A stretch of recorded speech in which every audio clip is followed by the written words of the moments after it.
काठमाडौँ महानगरपालिकाले नियमित गर्नुपर्ने काम हो फोहोर मैला सङ्कलन र व्यवस्थापन। तर स्रोत साधन हुँदाहुँदै पनि मुलुकको राजधानी 1 महिनासम्म फोहोरले दुर्गन्धित बन्यो। कान्तिपुर समाचारमा आज चौतर्फी दबावपछि उपत्यकामा थुप्रिएको फोहोर भोलिदेखि उठ्ने त भयो, तर दीर्घकालीन व्यवस्थापनका लागि अझै सोचिएको छैन। नमस्कार, अब मुख्य समाचार। पार्टी फुटाएर सरकारलाई बहुमत पुर्याउन ल्याइएको अध्यादेशले गठबन्धनलाई नै अप्ठ्यारो। अझै एक साता मन्त्री परिषद विस्तार नगर्न एकीकृत समाजवादी र जसपाको दबाव। बागमतीका 12 र सुदूरपश्चिमी प्रदेशका 10 सांसदले छोडे एमाले। एकीकृत समाजवादीमा जान शनाखत गरेपछि बागमतीमा एमाले सरकार ढल्ने निश्चित। काठमाडौँमा महिना दिनदेखि थुप्रिएको फोहोर भोलिबाट उठाइने, सडक विभाग र प्रशासनले महानगरलाई सघाउने।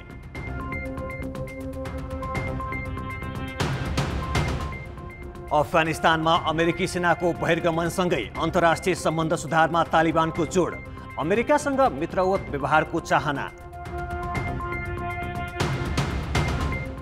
र एभरेस्ट प्रिमियर लिगको पुरस्कार राशि दोब्बर, विजेताले 50 र उपविजेताले 15 लाख रुपियाँ पाउने।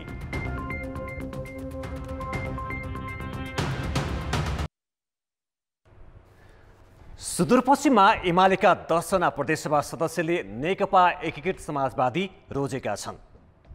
एमालेबाट प्रदेशसभा सदस्य निर्वाचित 10 सांसदले मङ्गलबार धनगढीमा रहेको प्रदेश निर्वाचन कार्यालयमा शनाखत गरेर नवगठित एकीकृत समाजवादी पार्टी रोजेका हुन्।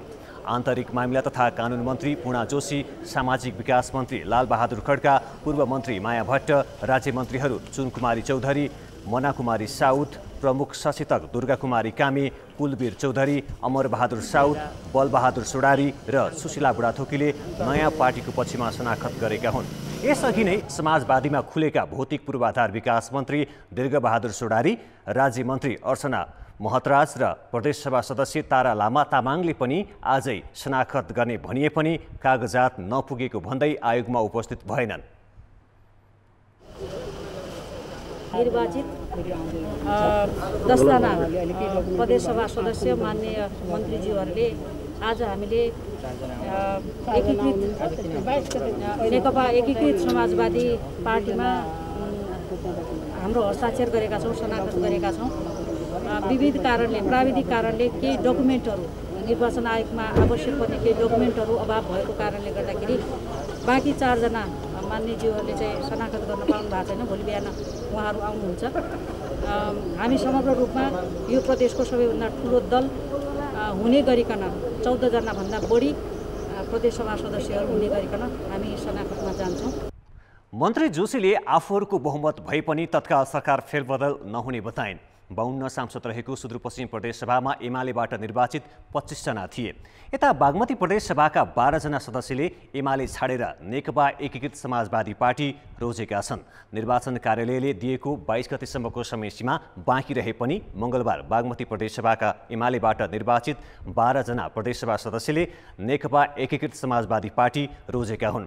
बागमती प्रदेशका सामाजिक विकास मन्त्री कृष्ण शर्मा खनाल सहित नेताहरू राजेन्द्र पाण्डे, मुनु सिग्देल, लक्ष्मण लम्साल, वसुन्धरा हुमगाई, वसन्त मानन्थर, रमा आली मगर, पार्वती सिलवाल, राजेन्द्र मान श्रेष्ठ, इन्द्रमाया गुरुङ, कुसुम कुमार कार्की, माधव पौडेल एमालेबाट नेकपा एकीकृत समाजवादीमा विधिवत प्रवेश गरेका हुन्। उनीहरूले मङ्गलबार बागमती प्रदेश निर्वाचन कार्यालय पुगेर शनाखत गरेका हुन्। एमाले नेता राजेन्द्र पाण्डेले यो सङ्ख्या अझै बढ्न सक्ने भन्दै अब विपक्षी गठबन्धनका तर्फबाट आफ्नो नेतृत्वमा सरकार बन्ने दाबी समेत गरेका छन्। संसद अल्पायुमै अन्त्य हुनबाट जोगिएको र प्रतिगमन परास्त भएको भन्दै गठबन्धन दलका नेताहरू असार 29 गते काङ्ग्रेस सभापति शेरबहादुर देउवा प्रधानमन्त्री बन्दा निकै उत्साही थिए। तर त्यो उत्साह अहिले उइल्याएको छ। सत्ता गठबन्धनका नेताहरूले अहिले पनि 1-2 दिनमै सरकारले पूर्णता पाउने भनिरहेका छन्। तर यथार्थ अर्कै देखिएको छ।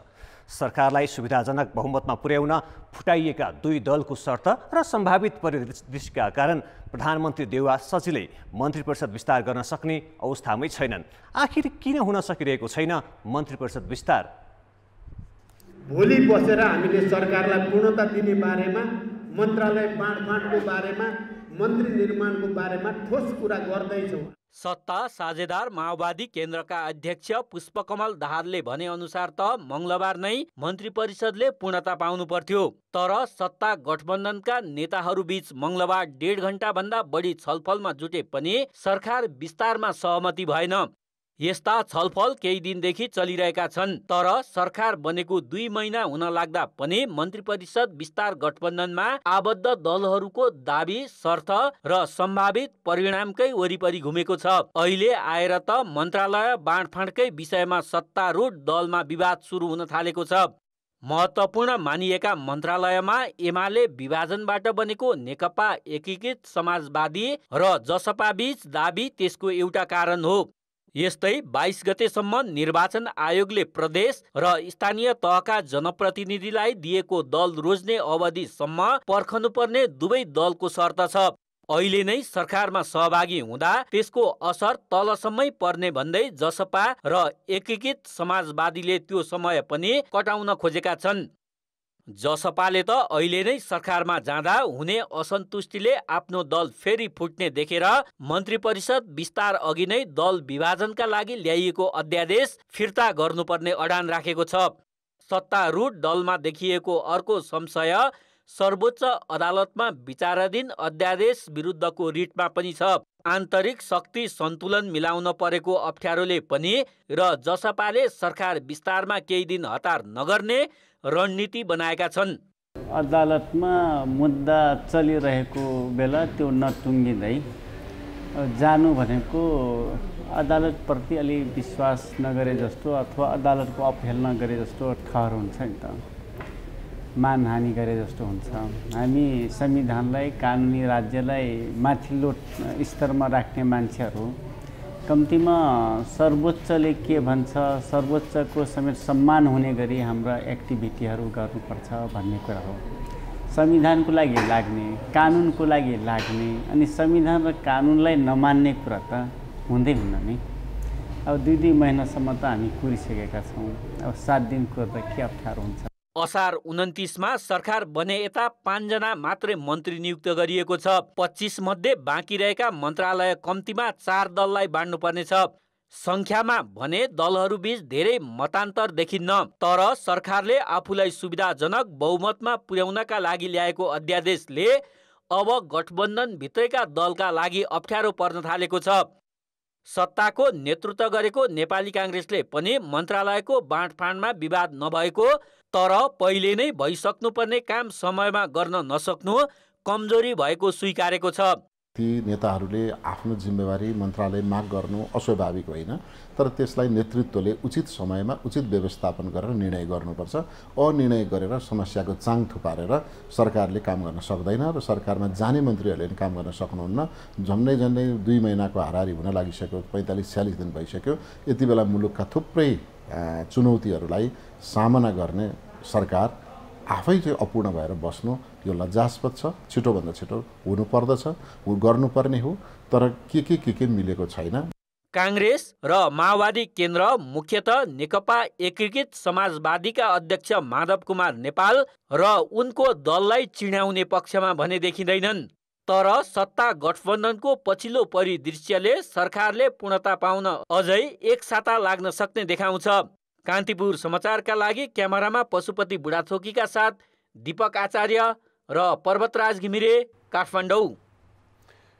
महाकाली नदीमा तुइनबाट खसेर दार्चुलाको ब्यासका एक युवा बेपत्ता भएको घटना छानबिन गर्न गठित समितिले गृहमन्त्री बालकृष्ण खाँडलाई प्रतिवेदन बुझाएको छ। समितिले घटनाको ठीक 1 महिनापछि आज प्रतिवेदन बुझाएको हो। ब्यासका जयसिंह धामी साउन 15 गते तुइनबाट खसेर बेपत्ता भएका थिए।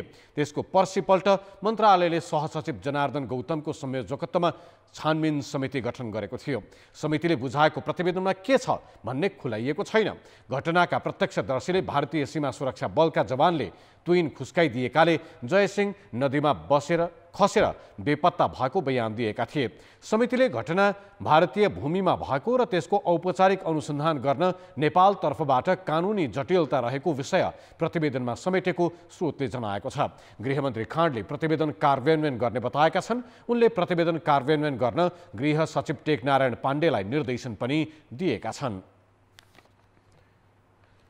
नेपाली कांग्रेसमा 14औं महाधिवेशनको सरगर्मी सुरु भएको छ। भदौ 18बाट सुरु हुने वडा अधिवेशनका लागि निर्वाचन अधिकृतहरू जिल्ला जिल्ला पुगिसकेका छन् भने राजधानी केन्द्रित नेताहरू गाउँ र वडा तहसम्म पुगेका छन्।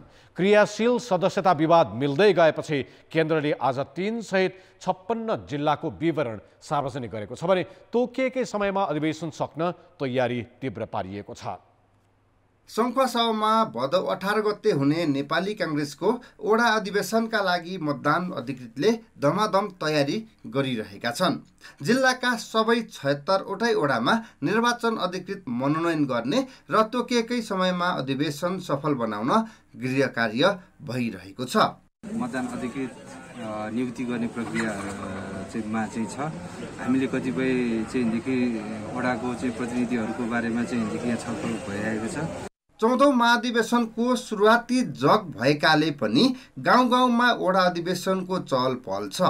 अधिवेशनको मिति नजिकै जाँदा 5 थरमा अधिकांश नेता कार्यकर्ता गाउँ गाउँमा भेटघाटमा जुटेका छन्। 12,500 भन्दा बढी क्रियाशील रहेको दोलखाका 74वटै वडामा एकै पटक अधिवेशन गर्ने तयारी छ। रुकुम, मोरङ, अर्घाखाँची, सल्यान, सुर्खेत लगायतका जिल्लामा पनि अधिवेशनको चहल पहल गाउँ तहसम्मै पुगेको छ।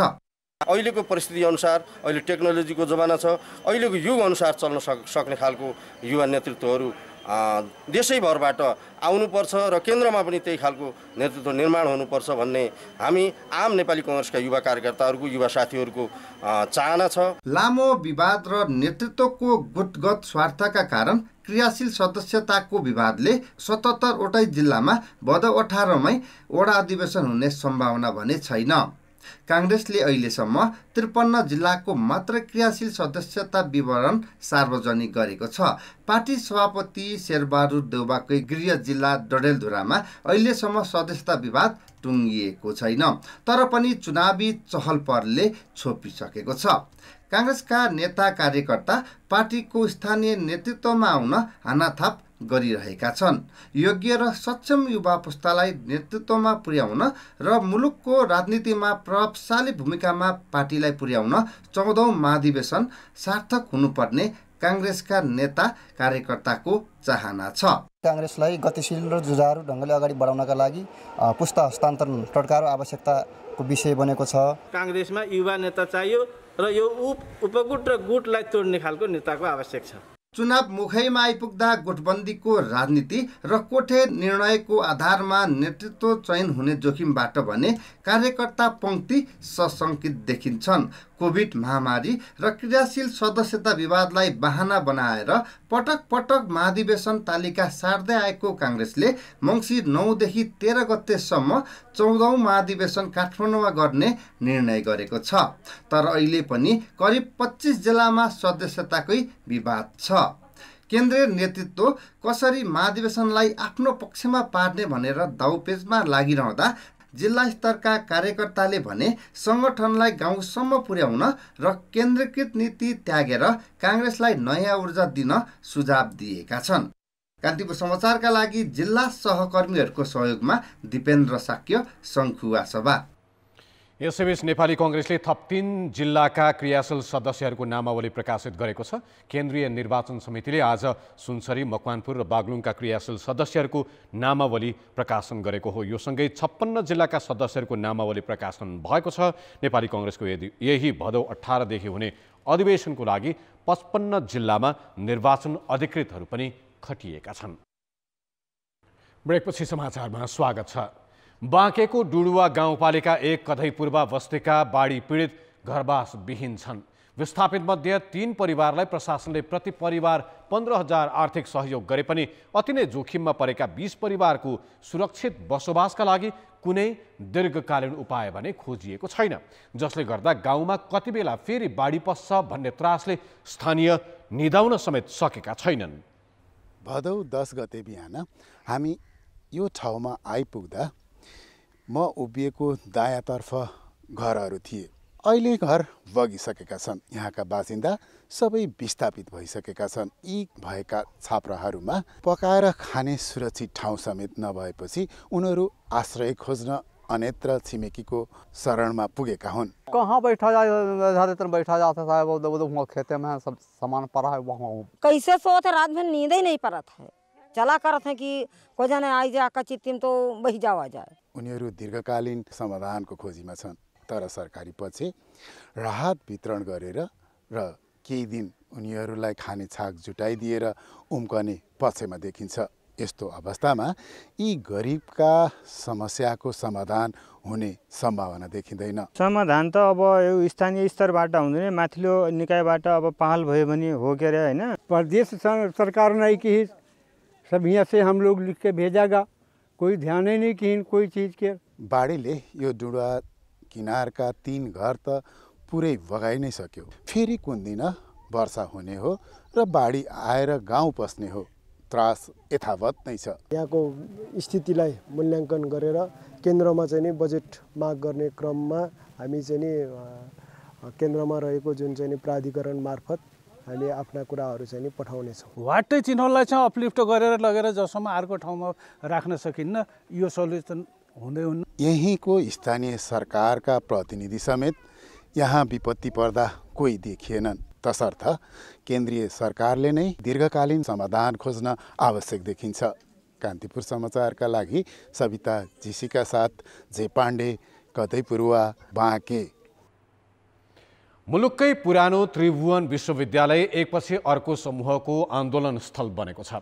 एउटा समूहले लगाएको ताला खुल्न नपाउँदै अर्को समूहले तालाबन्दी गरेपछि विश्वविद्यालय उच्च शिक्षाको अध्ययन अनुसन्धान भन्दा पनि आन्दोलन स्थल भएको सन्देश गएको छ। श्रावणको सुरुमा आंशिक अध्यापकले विश्वविद्यालयका पदाधिकारीको कार्यालयमा 10 दिन ताला लगाए। पहुँच प्रयोग गरेर पढाउन थालेका उनीहरूको दबावमा मङ्गलबारदेखिका लागि तय भएको परीक्षा नै स्थगित भयो। खुल्ला प्रतियोगितामा सफल हुन नसक्ने निष्कर्षमा उनीहरूले परीक्षा स्थगित गर्न लगाएका हुन्। विश्वविद्यालयका उपकुलपति, शिक्षाध्यक्ष लगायत पदाधिकारीको कार्यकक्ष अहिले पनि बन्द नै छ। अहिले शिक्षककै अर्को समूहले तालाबन्दी गरेको हो। समाजवादी प्राध्यापक सङ्घले आंशिक अध्यापकलाई करारमा नियुक्तिको मुख्य माग राखेर 1 सातादेखि लगाएको ताला खोल्न नमानेको हो। उहाँहरूले एकलौटी रूपमा देशको जुन अहिलेको संविधान छ त्यो संविधानको मर्म र भावना विपरीत एकलौटी रूपमा जो नियुक्ति गर्नुभएको छ त्यो नियुक्तिको विरुद्धमा हामीले 7 दिने अल्टिमेटम दिएका छौँ।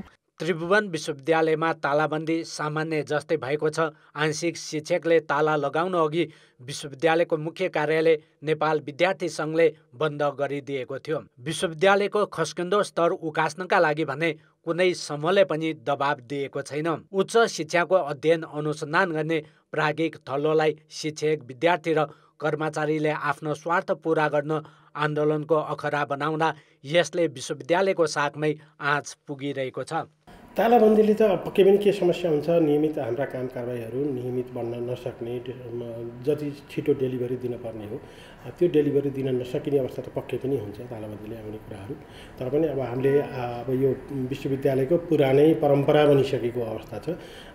भिसी रेक्टर रजिस्ट्रार रिसिटी कुनै इस्यु उठ्यो भने ताला लगाइहाल्ने अथवा कुनै माग राखेर ताला लगाउने जुन परिपाटी छ त्यसलाई पहिलेदेखि नै फेस गर्दै विश्वविद्यालय आएको हो। तालाबन्दीहरू हुने, विभिन्न किसिमका चाहिँ बन्दहरू हुने त्यस्ता कार्यकलाप भए भनेदेखि यसले चाहिँ मुलुकको एउटा चाहिँ शैक्षिक स्थिति नै डामाडोल पार्दछ र यसले आखिर भविष्यमा मुलुकमा नै राम्रो गर्दैन। कुनै पनि समूहलाई माग राख्ने अधिकार छ। जायज माग पूरा गर्नु विश्वविद्यालय व्यवस्थापनको पनि जिम्मेवारी हो।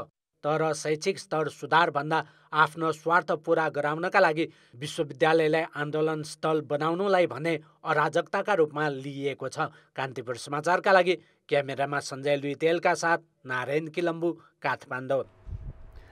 1 महिनादेखि काठमाडौँका घर, चोक र गल्लीमा थुप्रिएको फोहोर भोलिदेखि उठ्ने भएको छ।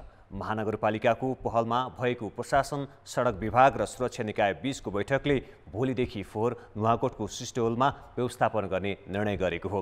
तर यो अल्पकालीन व्यवस्थापन हो। सिस्टोलका बासिन्दा र सडकको दुरावस्थाले फोहोर व्यवस्थापनमा पर्न सक्ने प्रभाव भने यकिन भइसकेको छैन। फोहोर व्यवस्थापन काठमाडौँको मूल समस्या नै मानिन्छ। चुनावका बेला एजेन्डा बन्ने अनि बर्खामा जताततै दुर्गन्ध फैलिने गरी फोहोर थुप्रिने समस्या वर्षौं जस्तो दोहोरिन्छ। यो समस्याले स्थानीय सरकार बनेको 4 वर्ष बितिसक्दा पनि छोडेन। अस्थायी डम्पिङ साइट नुवाकोटको सिस्डोल पुर्याउन नसकेपछि करिब 1 महिनादेखि काठमाडौँ महानगरले 32वटै वडाको करिब 1000 टेको स्थित स्टेसनमा जम्मा गरेको छ। जनताको स्वास्थ्यमाथि खेलवाड गरेको भन्दै चर्को विरोध भएपछि काठमाडौँ महानगरले बुधबारदेखि फोहोर उठाउने र तत्कालका लागि सिस्डोलमै व्यवस्थापन गर्ने भएको छ। महानगरले सोमबार प्रधानमन्त्री शेरबहादुर देउवालाई भेटेर आग्रह गरेपछि मङ्गलबार प्रशासन, सुरक्षा निकाय र सडक विभागसँग छलफल गरी तत्कालका लागि फोहोर उठाउने निर्णय लिएको हो। सडकमा जति फोहोर छ त्योभन्दा धेरै गुणा घर घरमा फोहोर छ। अब सडकको फोहोर उठाउँछ, घर घरको पनि उठाउन बाँकी छ। सबैको सहयोगको अपेक्षा गरेका छौँ र भोलि बिहानदेखि नै हामीले उठाउने गरिकन आज बैठकको निर्णय गरेका छौँ। र अस्थायी रूपमा भए पनि बन्चरी डाँडाको जहाँ फोहोरमाथि हामीले गाडी गुराइरहेका छौँ त्यसको बाटोको जिम्मा सडक विभागले लिइसकेको छ, पैसाको जिम्मा हामीले लिइसकेका छौँ।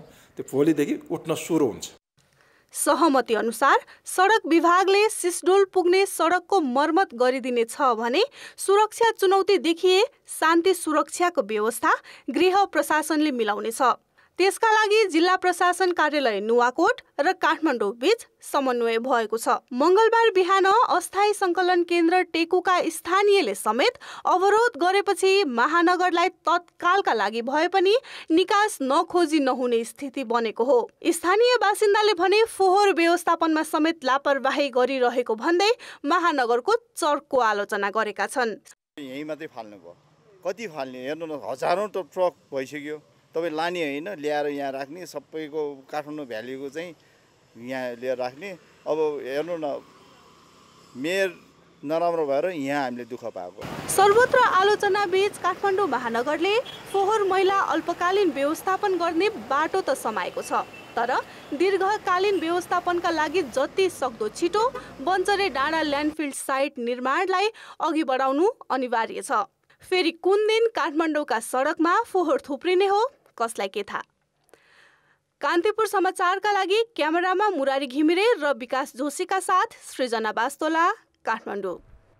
संघीय राजधानीमा रहेका मुलुककै 2 ठूला महानगरमा यति बेला फोहोर उठेको छैन। यो समस्या यसपटक मात्रै होइन, बेला बेलामा दोहोरिरहन्छ। उपत्यकाकै भक्तपुर नगरपालिकामा भने यस्तो समस्या छैन। नगरपालिकाले अपनाएको विधिले फोहोर व्यवस्थापन नियमित भइरहेको छ। कसरी गर्छ त भक्तपुर नगरपालिकाले फोहोर व्यवस्थापन? भक्तपुर नगरपालिकामा फोहोर व्यवस्थापनमा मात्रै दैनिक 150 भन्दा बढी सफाई मजदुर खटिन्छन्। स्थानीयहरूले पनि सफाई मजदुर नआउँदासम्म फोहोर घर बाहिर निकाल्दैनन्। फोहोर राख्न केही स्थान मात्रै तोकिएको छ, जसमा बिहान 6 बजे भित्र मात्रै फोहोर फाल्न पाइन्छ। अहिलेसम्म फोहोर थुप्रिनु पर्ने गरी राखिया छैन। हरेक दिन उहाँहरूले फोहोरलाई चाहिँ दिनको ट्राइसाइकलमा हरेक दिन आएर उठाउने, बाल्टिन लिएर, गाडा लिएर हरेक दिनमा 2 दिनपल्ट आएर फोहोर बाटोमा जम्मा भएको फोहोर पनि टिपेर लाने गरिराख्नु भएको छ। 7 बजेभित्र फोहोर उठाउने मजदुर र सवारी आइसक्ने भएकाले बिहानै सहर सफा भइसक्छ। घरबाटै छुट्याइएको कुहिने र नकुहिने फोहोर सवारीमा राख्दा र डम्पिङ साइडमा पुर्याउँदा थप मिहिन किसिमले अलग्याइन्छ। कुहिने फोहोरबाट नगरपालिका आफैले कम्पोस्ट मल बनाउँछ भने घरमै पनि यस्तो गर्न सिकाइएको छ। उसले प्लास्टिक जन्ने फोहोर भने बेच्ने गरेको छ। धेरै जसो फोहोरहरूलाई हामी कुहिने र नकुहिनेमा छुट्याएर नै लिन्छौँ र त्यो फोहोरहरूमध्येबाट चाहिँ अब कुहिने फोहोरलाई त हामी मल बनाउन सकिहाल्छौँ र नकुहिने फोहोरहरूलाई पनि जुन पुनः प्रयोगहरू गर्न सकिन्छ ती फोहोरहरूलाई चाहिँ प्लास्टिक, सिसा, फलामजन्य वस्तुहरूलाई अलग अलग पनि छुट्याउने गरेका छौँ। ती पुनः प्रयोग हुने वस्तुहरू चाहिँ बिक्री गर्ने काम पनि नगरपालिकाले गरिआएको छ। नगरपालिकाले यसरी फोहोर सङ्कलन गरे बापत वार्षिक 600 रुपियाँ लिन्छ। यो नगरपालिकामा दैनिक 30 टन फोहोर सङ्कलन हुन्छ। फोहोर व्यवस्थापनमा प्रति किलो 13 रुपियाँ अर्थात् वार्षिक 12 करोड खर्च हुने गरेको नगरपालिकाको भनाइ छ। नगरपालिकाभित्र अहिलेसम्म कुनै फोहोर थुपार्ने डम्पिङ साइट भने छैन। सङ्कलित फोहोर हनुमन्ते खोला किनारामा लगेर छुट्याइन्छ। नगरपालिकाको कुशल व्यवस्थापनले सफा नगरसँगै ऐतिहासिक सहरको सुन्दरता बढेको छ। कान्तिपुर समाचारका लागि सुन्दर शिल्पकार, भक्तपुर। अब जनताका आवाज हामीले काठमाडौँका स्थानीय बासिन्दालाई सोधेका छौँ। उपत्यकाको फोहोर मैलाको दिगो व्यवस्थापन गर्न के गर्नुपर्ला? जनताको आवाज। यहाँको बासिन्दाहरूलाई फोहोर यसरी फाल्न हुँदैन, यो समयमा लिन आउँछ, व्यवस्थित गर्नु पर्यो कि आफैले फोहोर अब वर्षैपछि यस्तै हुनु पनि कम्पोस्ट मल बनाउने हो कि? यसलाई त सरकारले अब नियन्त्रणमा लिनु पर्यो, महानगरपालिकाले पनि चासो देखाउनु पर्यो। अहिले छिटोभन्दा छिटो व्यवस्था गरिदियो त धेरै राम्रो हुन्थ्यो नि, हामीलाई पनि हिँड्नुलाई पनि सजिलो, स्वच्छ वातावरणमा हिँड्नु पाए राम्रो हुन्थ्यो हामीलाई पनि। त्यही चाहना छ नि हाम्रो। अब नगरपालिकाले उठाउँदैन, हामीले के भन्नु? छिटोभन्दा छिटो उठाइदिनु पर्यो। अब यो प्रदूषणले हामीलाई यस्तो कोरोनाको बेलामा झन् है रुगाखोकीको ज्वरो डर हुन्छ। सरकारको नीति अथवा चाहिँ सम्बन्धित निकायको नीति नै राम्रो भएन। जस्तै कि अब वर्षौँ पछि चाहिँ के छ भने बर्सातको समयमा सिस्टोलमा जुन चाहिँ जहाँ डम्पिङ साइटमा लग्ने चाहिँ बाटो हो, त्यो बाटो चाहिँ वर्षौँ चाहिँ के छ भने चाहिँ त्यहाँ बाटो बिग्रियो, त्यसकारण चाहिँ हामीले चाहिँ फोहोर लान सकेनौँ भनेर चाहिँ उहाँहरू चाहिँ भन्नुहुन्छ। तर चाहिँ के छ भने समयमा त्यो बाटो बनेको भए यो बेहाल चाहिँ हुने थिएन के। काठमाडौँमा गर्ने काम भनेको सडकहरूको व्यवस्थापन र फोहोर उठाउने काम मात्रै हो। यति काम पनि उहाँले गर्न सक्नुहुन्न भनेदेखि जनताले तिरेको करको भत्ता खाएर विदेश भ्रमण गरेर विदेशको सडकको बाटाघाटाहरू हेरेर आँखामा पट्टी लगाएर कानमा तेल हालेर सुतेर बस्न मिल्दैन मेयर साहब।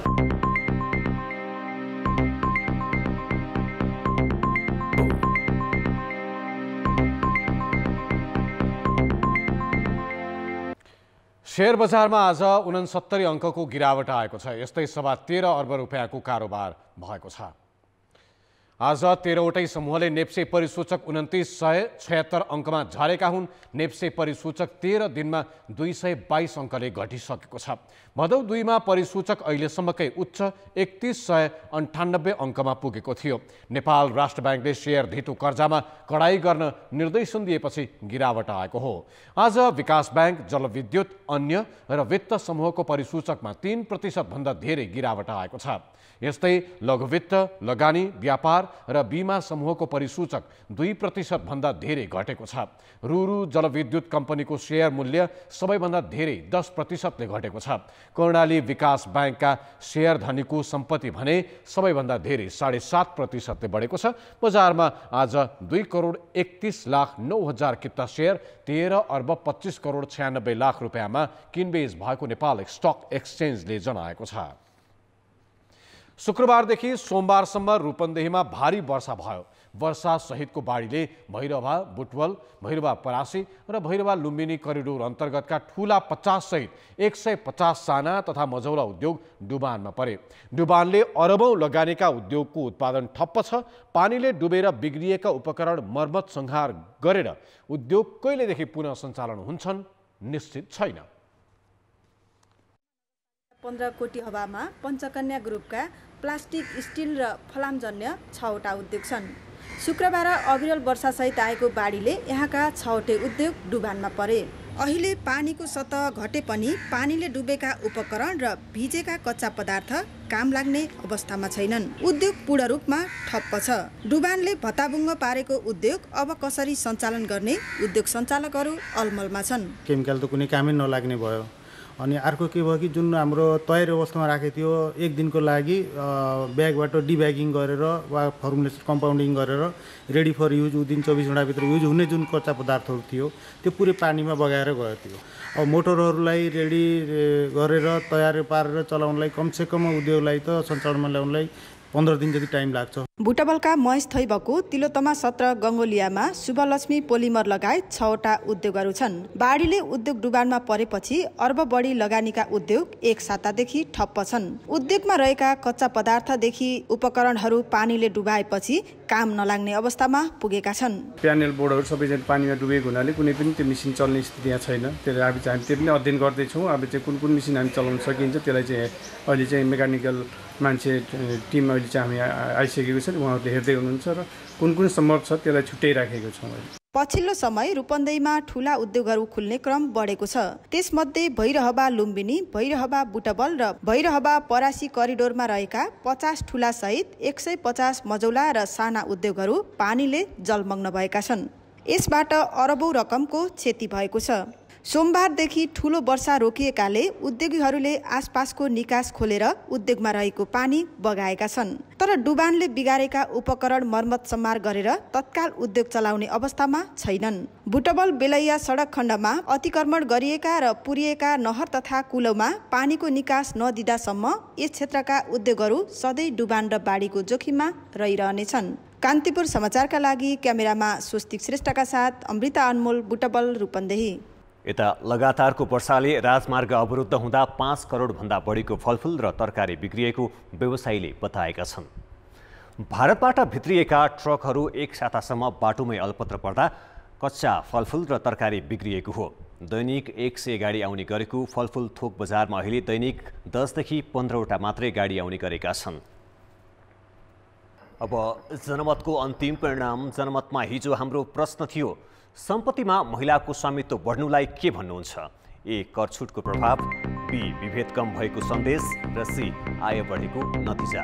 जनमतको अन्तिम परिणाम यस्तो छ। ए, कर छुटको प्रभावमा 72%, बी, विभेद कम भएको सन्देशमा 22% र सी, आय बढेको नतिजामा मात्र 6% मत प्राप्त भएको छ।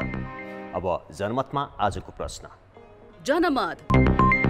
जनमतमा आज हाम्रो प्रश्न छ, विश्वविद्यालयमा तालाबन्दी संस्कृति मौलाउनुलाई के भन्नुहुन्छ?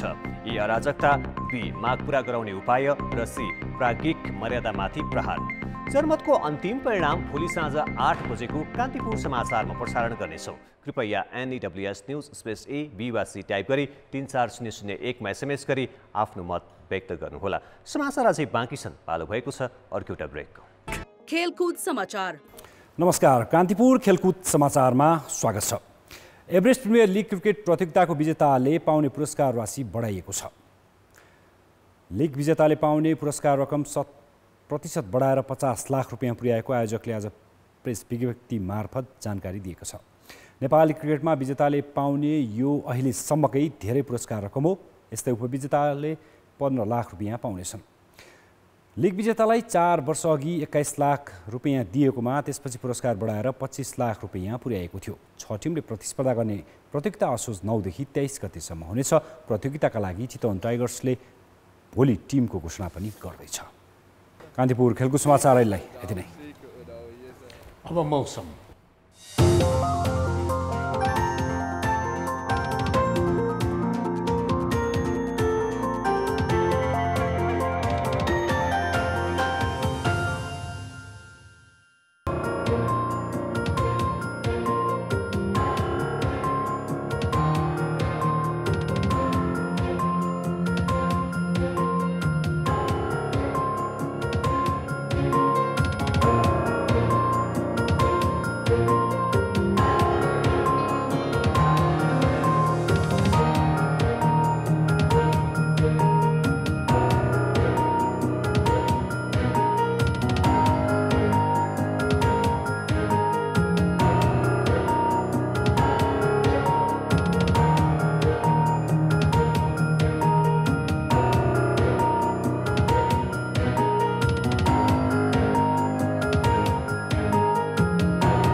कान्तिपुर समाचार सकियो। नमस्ते।